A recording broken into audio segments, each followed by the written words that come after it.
Welcome to the English with Kirsty podcast from www.englishwithkirsty.com. Here I'll be sharing with you tips, information and other learning resources so that you can improve your business English.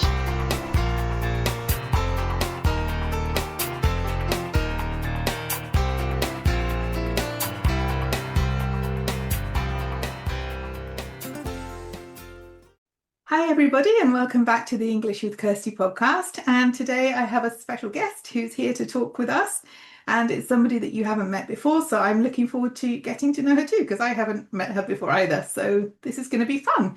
So welcome Roxana, welcome to the English with Kirsty podcast. Maybe you could start by saying something about who you are and what you do. Hi, Kirsty. It is wonderful to be here with you. Thank you so much for having me, and congrats on having 300 episodes. Thank you. What a wonderful day to celebrate and to be here with you. And I am a fear specialist and an NLP trainer, and I teach people how not to be stressed at work anymore. And English is one of my passions. Since I was a little girl, I think I was about 3 years and a half, and I was living with my grandparents in the village, my dad began teaching me the first words in English, and I fell in love with this language Wow. completely. And since then, it almost feels like it's my second language. I mostly only work in English. Everything has been English intensive in my school. And I am just so thrilled to be able to share as much as we can today about my knowledge on fear of being confident enough to express yourself in any language that you choose. Yeah, I think a lot of people will relate to this idea because the people who listen to the podcast, most of us have additional languages, and so we express ourselves in more than one language. And I think it's very cool that you started so young because I didn't really get exposed to other languages until I was about 12 when we started at school with our first additional language. Then I took another one and they've been part of my life ever since. But to start when you're 3, that's very cool because you've got no fear. Maybe we'll come back to this, but I think children approach this in a different way. They're not thinking about making mistakes. They want to play a game, or they want to talk about the characters that they're seeing in books or in series, and they don't have the fears that we can sometimes have as adults who don't want to make a fool of ourselves or don't want to make a mistake or that kind of thing. So I think that's very nice to start as such a young age. We don't always get a choice, but I'm curious, where did this interest in specializing in fear come from? Why did you decide to be a fear specialist? That's a great question, Kirsty. Thank you for this. And I'm trying to make it long story short because it is quite the story. I was lucky enough to get a heart disease in my mid 20s Mm. because I was so afraid. I was so stressed out and I was so incredibly frustrated because, growing up in Romania as a communist child, communism is not too long that it was abolished, and I was still very young when we still could feel the impact of it. My parents were traditional, wonderful people. My entire family grew up in the communist era mainly. So I was told not to express myself, to be quiet, look pretty, be in a corner, and not tell what is on my mind. Because ideally, my parents would say, I don't want to upset anyone with me having different opinions. So I grew up, Kirsty, not knowing how to say no, being the most major people pleaser, which got me in a point where I could not express my frustrations at work. I couldn't remove myself from that environment that was no longer benefiting me. And of course, it's never the people, it's not the job, it's us being so afraid to make the choice that we know we need to in order to remove ourselves from that environment. And thank God for that heart condition that got me to reconsider my life choices, to reevaluate my entire career, because I was lucky enough to let myself convinced in a hard way. Because at first, when I heard about NLP, neuro linguistic programming, I thought it was something foolish. I thought it was such a mumbo jumbo because I thought I knew it all. You could not tell me anything. And at the same time, I was pointing my finger towards everyone and everything around me, thinking that everyone is to blame because of my situation. I did not know how to be responsible and accountable for my actions. So the more I began understanding how the mind works, how NLP means that we get to use our mind and our thoughts to our advantage, not the other way around, I felt like I was born again. So it gave me such an amazing perspective to simply heal completely from all points of view because I had other several health conditions. And I just began, after 10 years of working on myself, I began working intensely with teams around the world. I'm fortunate enough to be able to do this in Europe, both in Europe and in the US. And I mainly teach people how to use fear and stress to their advantage. Okay, because most of the time, I guess we think of fear as something we want to get rid of. Like the point of fear is to protect us in a way. Like if we're in a dangerous situation, if you had no fear, you would go and try to make friends with a lion. You would not see danger. Exactly. So it has its place, but then if we allow it to become too strong, then it can prevent us from doing the things that we want to do or that we know we can do.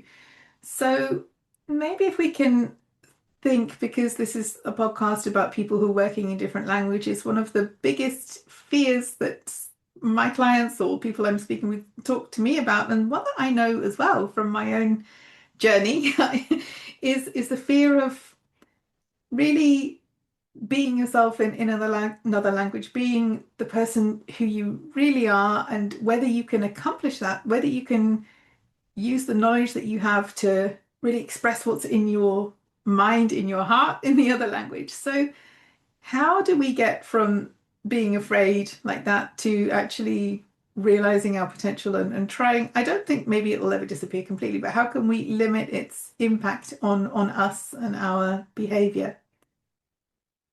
That's a very good question. And to continue what you said just a few moments ago, with us wanting to at first get rid of fear, we think that it's not okay to feel the way that we feel. The thing is, Kirsty, when we refer to fear and stress and to any feelings when they're especially more unsupportive, we need to accept them and embrace these fears fully, considering them as mere and simple messages and messengers telling us what we need to change next. Now, when it comes to us expressing ourselves in a different language, whether it's English, Romanian, Spanish, French, we simply need to understand how fear of making mistakes works.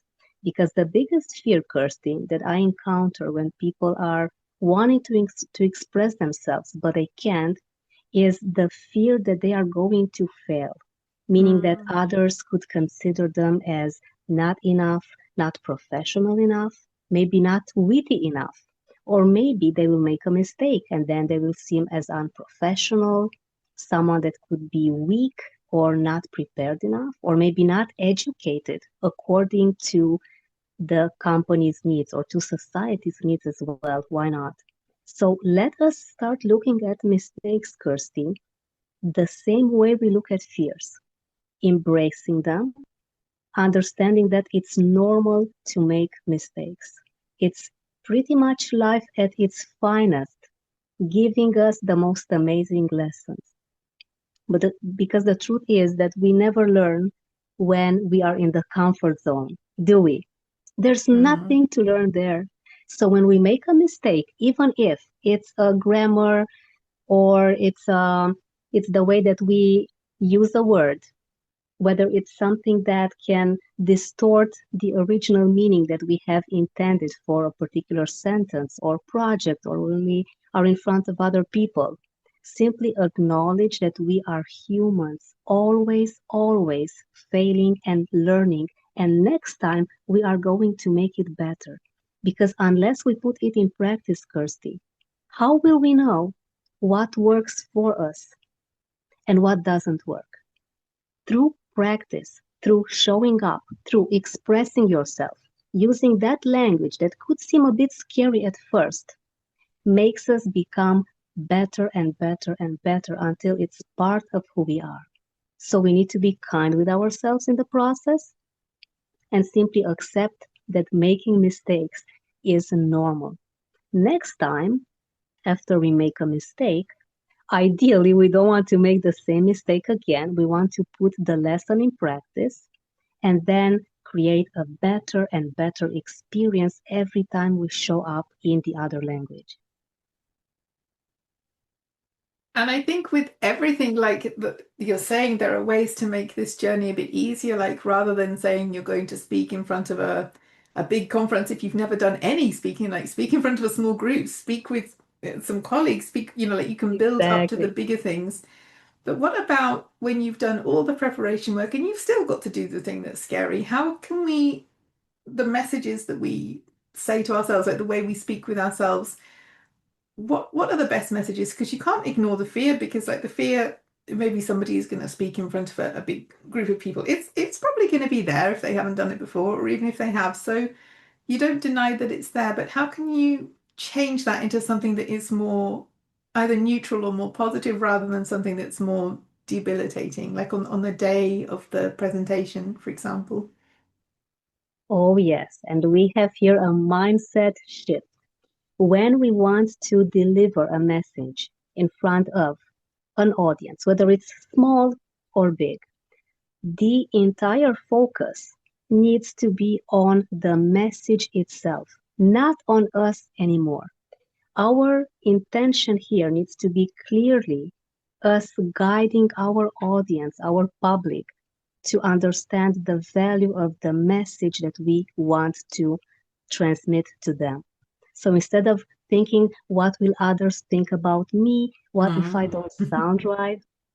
What if I don't look right? What if my hair, or with us ladies, what if my makeup is not on point, or maybe the clothes are not fitting me properly? Or what if I make a mistake, or if I freeze and I forget everything? We have tons of fears, of course, that are building themselves like a spider web.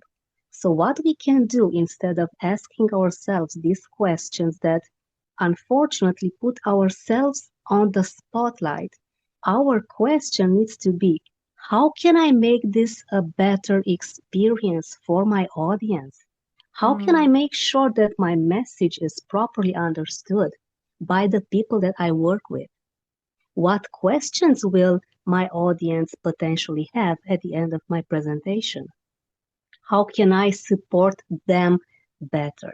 So, in order for us to make sure that what we deliver is valuable enough for our audience, all of our focus and intention need to be put on our audience, not on us anymore.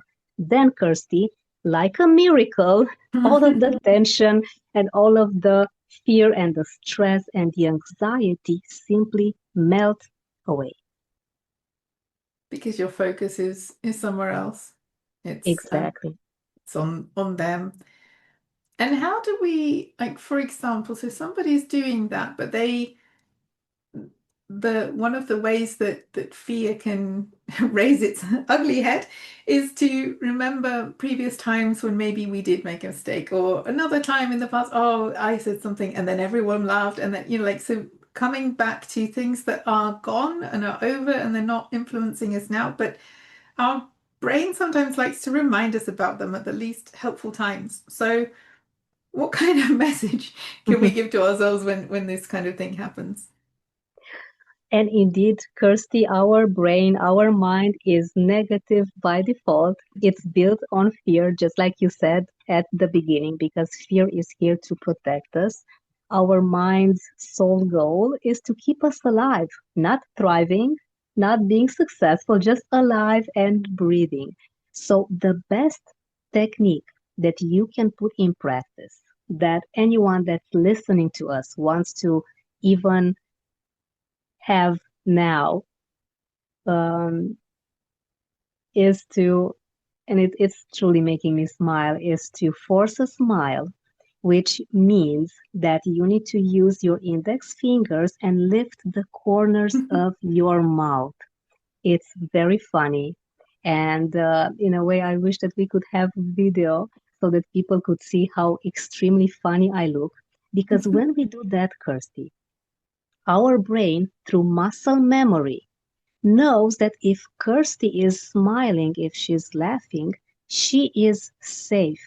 She's not in danger, she's not anxious, she is safe. That's why what we put focus on, the mind will give us more of. And the mind thinks, oh, so Kirsty is smiling, which means that she's safe, she's not in danger.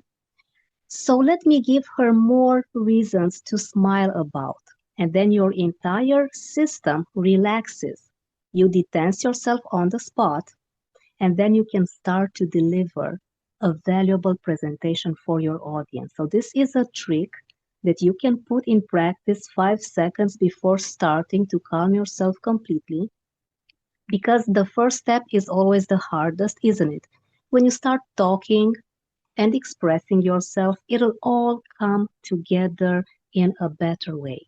Now, a more elaborate process would be for you to remind yourself of a successful time, a successful experience at work that's similar to the one that you are about to create or to deliver, when you did a great job.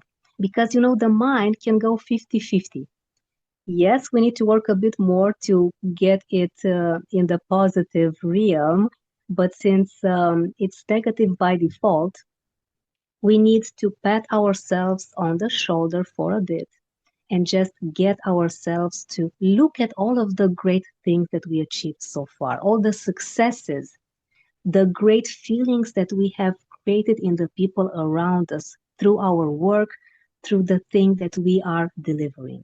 So it's doing an awareness and validating yourself in order to deliver what you are intending to. And I guess it depends like how people work, like what they respond to, because thinking of some of the like visualizations and meditations that I've heard about, like some people are very visual. So like what when this positive time was happening, what could you see? What was around you? Other people, it's like, how did you feel? Or for someone who responds more to words, what did people say to you? What were they saying? What were they doing? Like however works for you, or even like other senses. If you I mean something at work is probably not going to have like taste and smell there either, but like Mhm. whatever sense works for you, I guess think of that. For me it tends to be people and words, but for other people it I guess it would help more if they can really see where they were. But for anyone, we know how we felt when things were going well, so it's I guess it's there's Yeah, no one way, but it's customizing this experience to you and what kind of things you respond to best. And then trying to remember this positive time, because sometimes I say to my clients, like when they are feeling less positive, that to remind them to have like a feedback folder with all the positive things that clients have said or colleagues, because sometimes we see them and then we think, oh, that's nice, and then we don't keep it. But if we keep these somewhere, we can look back at them and think, oh yeah, that was a really good experience. That was a exactly. good project, a good feedback, Yeah, and then that can help to because the other part of that is, I guess, when we're not doing that, when we're allowing the fear to take over, it's taking resources from us that could be used for delivering the presentation. Like if part of us is focused on worrying and feeling anxious, it's resources taken away from thinking about what we want to say or delivering that presentation. So if we can avoid that from happening, then we're in a better position to do our best because we're not using energy on trying to suppress feelings of anxiety. Exactly. So nicely said, Kirsty. And I guess I think it's really important as well to think like we're not gonna it's not about pretending something isn't happening because if you are in a situation that you maybe haven't been in before or you're trying something new, it's normal to feel a bit, oh, this is new, this is an experience I don't know. And sometimes I think, yeah, our natural response is to try and run away from experiences we don't know because we don't know them. They can be dangerous, but it's also trying to. I read somewhere that being afraid and being excited are actually quite close. So to try and see it as an adventure more than like, oh, there are actually lines.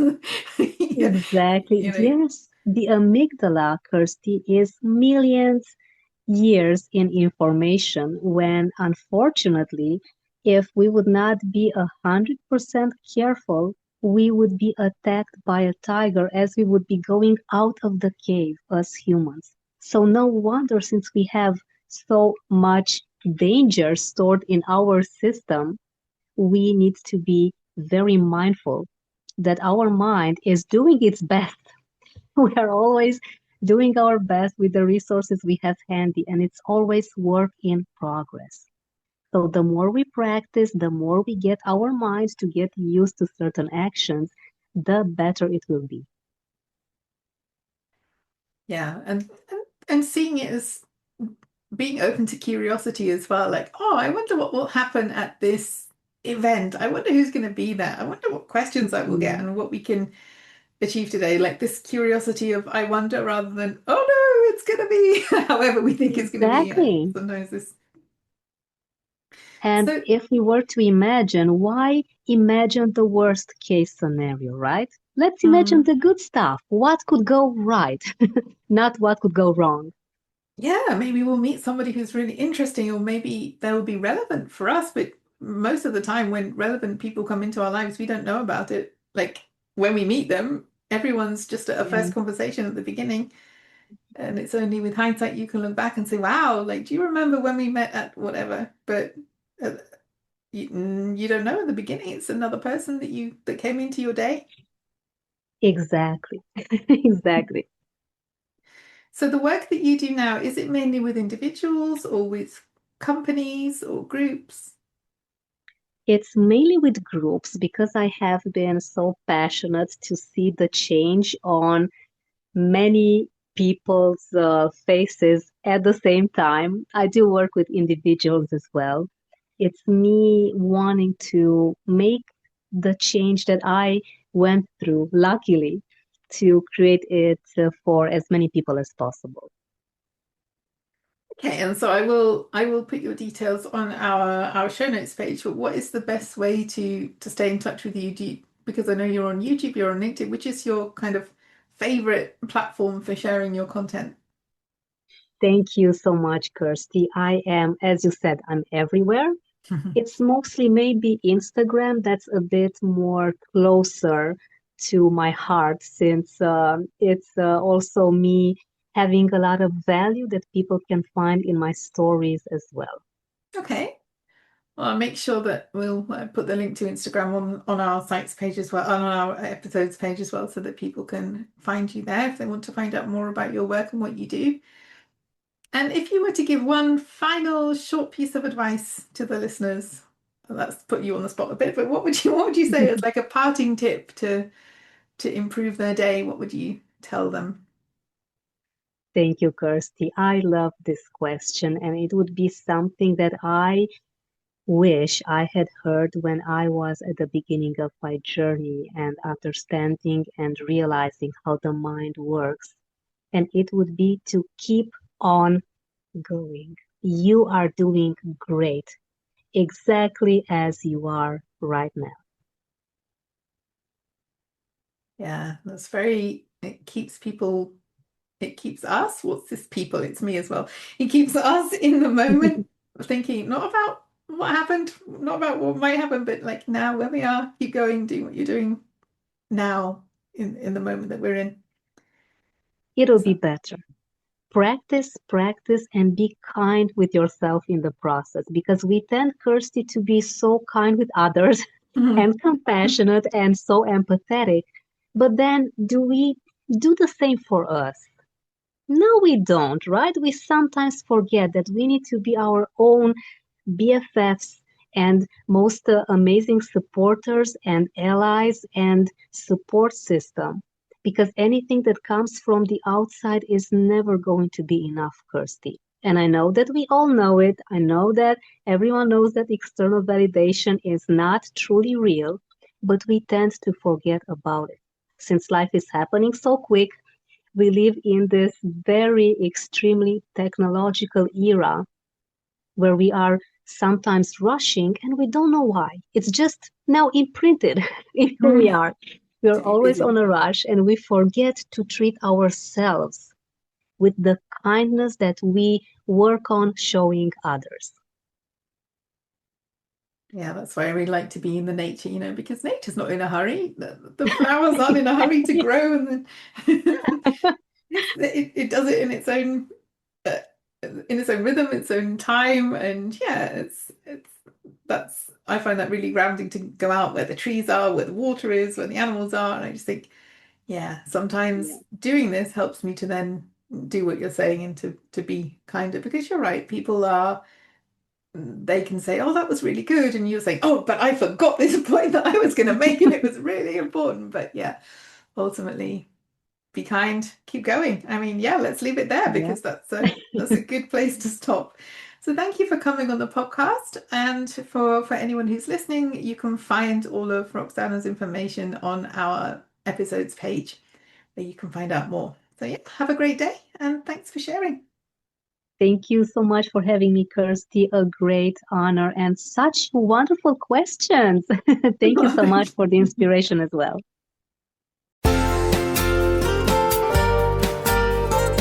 I hope you enjoyed this episode of the English with Kirsty podcast. If you have any questions or comments, my email address is kirsty@englishwithkirsty.com, or you can go to www.englishwithkirsty.com/podcast, where you'll find information about the individual episodes.